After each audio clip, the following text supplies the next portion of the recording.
दोन शब्द मांडणार आहे. 15 ऑगस्ट 1947 रोजी आपला भारत देश स्वातंत्र्य झाला.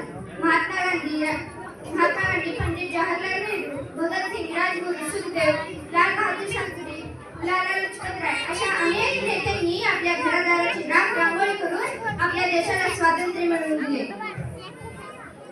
त्यांच्या बलिदानामुळे आपण हा स्वातंत्र्य दिन उत्साहाने साजरा करतो. ते ज्या वेळी आपल्या भारतावर, देशावर, धर्मावर संकट यायचे, अन्याय व्हायचा, त्या विरुद्ध पेटून उठायचे आणि संघर्ष करायचे. ते नेहमी म्हणायचे, हिंदू मुस्लिम नाम दो है, हिंदू मुस्लिम नाम दो है, दोनों का मतलब एक है.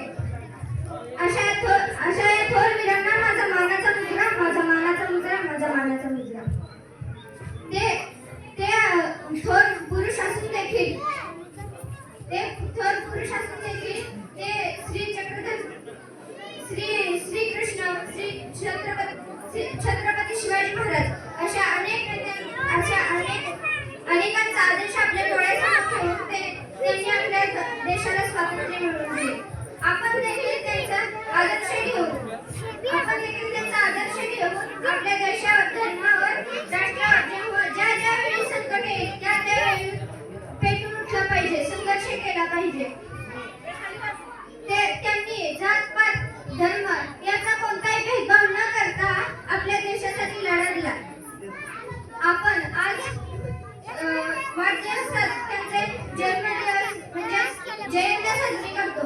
तेव्हा टाळीवर नाचणे, दारू पिणे आणि धाब्यावर जाऊन पार्ट्या करणे हे त्यांचे विचार मुळातच नव्हते. आपण आजच्या काळात आई वडिलांच्या पैशावर वाढदिवस साजरे करतो, पार्ट्या करतो आणि हे विचार त्यांच्या मनात अजिबातच नव्हते.